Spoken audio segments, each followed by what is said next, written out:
Hello everyone, good morning. তো আজকে একটা নতুন রেসিপি তোমাদের সাথে শেয়ার করব, সেটা হলো বেগুনের ভর্তা বলতে পারো, আবার বেগুনের পোড়াও বলতে পারো। তো যেটা বলবে সেটাই হবে, একই জিনিস। তো চলো পুরো ভিডিওটা দেখতে থাকো। তো প্রথমে দেখো, দুটো বেগুন আমি নিয়ে নিয়েছি, একটু ধুয়ে নিয়েছি ভালো করে। দুটো নিয়েছি, একটু ছোটো সাইজ বলেই দুটো নিয়েছি। তো এবার দেখো, এর মধ্যে আমি দিয়ে দেবো একটু তেল। তোমরা সর্ষের তেলও দিতে পারো, সাদা তেলও দিতে পারো, যেহেতু এটা তো কোনো ব্যাপার না, এটা গায়ে মাখিয়ে নেওয়া হবে। সর্ষের তেল বা সাদা তেল যাই দাও, বেগুনের গায়ে তেলটা মাখিয়ে তারপর পোড়াতে দিলে কি হবে, ছালটা খুব সুন্দর গায়ে থেকে ছেড়ে যাবে। পোড়ানোর পরে গায়ে থেকে ছেড়ে যায়, তো সেই জন্যই তেলটা মাখিয়ে দেওয়া হয়। তো দেখো, তেল তো মাখিয়ে নিয়েছি। এবারে আমি দেখো গ্যাসটাকে অন করে নেব। গ্যাসটাকে অন করার পরে দেখো, সবার বাড়িতে এরকম মানে রুটি সেঁকা যে নেটগুলো হয়, তো সেটা তো সবার বাড়িতেই থাকে। তো ওটাতে বসিয়ে দিয়ে আমি দুটো বেগুনকে পুরো পোড়াতে দেবো। তো একটু গ্যাসের ফ্লেমটাকে মানে লোতে রেখে পোড়াতে হবে। তো একটু সময় লাগবে। দেখো আমি বেশ পুড়েই গেছে, তারপরে আমি তোমাদের দেখাচ্ছি এটা। তো পুরো ভিডিওটা দেখার অনুরোধ রাখলাম। দেখো, একটা ছুরি ঢুকিয়ে দিয়ে আমি দেখলাম ভালো করে সিদ্ধ হয়ে গেছে কিনা।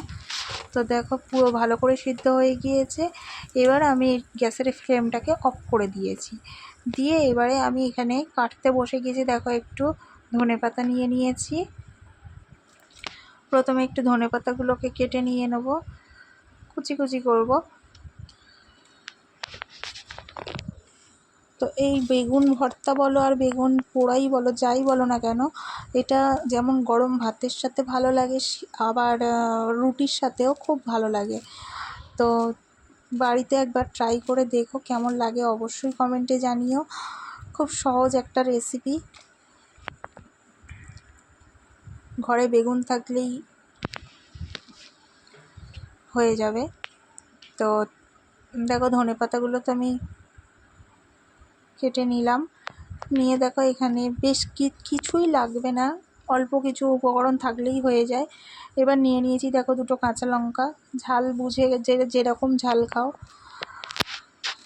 আমার দুটো হলেই হয়ে যাবে, তাই আমি দুটো দিলাম। তো দুটো কাঁচা লঙ্কা আমি এখানে কুচিয়ে নিচ্ছি।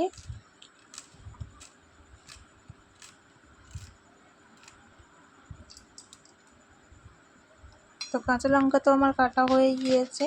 এবার আমি দেখো নিয়ে নেব একটু পেঁয়াজ, মাঝারি সাইজের বলে আমি দুটো পেঁয়াজ নিয়েছি। এই দুটো পেঁয়াজ একটু ভালো করে ধুয়ে নিয়েছি, নিয়ে আমি কুচি কুচি করে দেবো।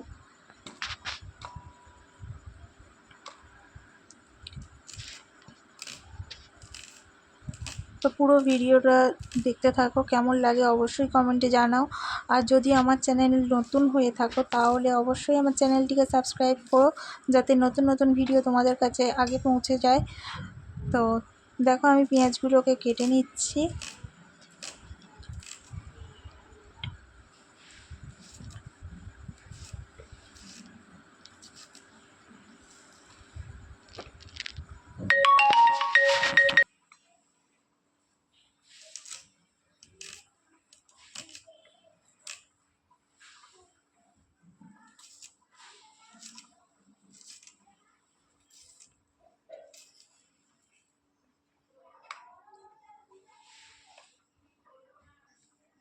তো চলো, আমার পেঁয়াজ, লঙ্কা, ধনেপাতা সবই কাটা হয়ে গিয়েছে। এবার আমি বেগুনগুলোকে, ছালগুলোকে ছাড়িয়ে নেব।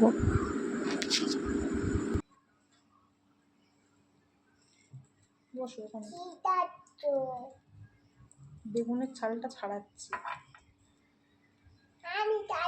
না, যে হাতে কালো হয়ে যাবে। দেখো, তুমি পারবে না, তুমি তো এখন বেবি, সেই জন্য পারবে না। বড় হও তারপর তখন পারবে। মা তো বড় হয়ে গেছে, সেই জন্য মা পাচ্ছে। যাও, চলে যাও, চলে যাও, চলে যাও। তো দেখো আমার বেগুনের ছালগুলো তো ছাড়ানো হয়ে গিয়েছে। এটা আমি এবার কড়াইয়ে তেল দিয়ে দিয়েছি, বেগুনে যতটা পরিমাণে তেল লাগবে ততটাই দিয়েছি। দিয়ে আমি বেগুন যেটা ছাড়িয়েছি সেটাই আমি পুরোটাই দিয়ে দেবো। এটা কড়াই না দিয়ে তোমরা নর্মাল মানে এমনি প্লেটেই মেখে নিতে পারো। তো দেখো পুরো বেগুনটাকে আমি দিয়ে দিলাম। দিয়ে দেখো এবার আমি এর মধ্যে দিয়ে দেবো কেটে রাখা পেঁয়াজ, লঙ্কা আর ধনেপাতা যেটা কেটে রেখেছি আমি সেটাই পুরোটাই দিয়ে দেবো। দেখো পুরোটাই আমি দিয়ে দেবো। এবার দিয়ে আমি এটাকে ভালো করে মিক্স করতে থাকবো। অনেকে এর মধ্যে টমেটো দেয়, কিন্তু আমি দিইনি। টমেটো দিয়ে খাওয়া যায়। এটা লবণ দিয়ে দিলাম পরিমাণ মতো। এবার ভালো করে মিশিয়ে নেব। নিলে আমার পুরো বেগুনের পোড়াই বলো আর বেগুন ভর্তা বলো, যেটাই বলবে সেটাই রেডি। গরম ভাতের সাথে একদম দারুণভাবে জমে যাবে। এটা রাত্রের মানে রুটির সাথেও তোমরা খেতে পারো।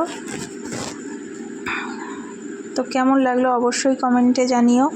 তো চলো আজকের মতো এখানেই শেষ করছি। টাটা, দেখা হবে আবার অন্য কোনো ভিডিওতে। তার জন্য ঝটপট সাবস্ক্রাইব করে দাও।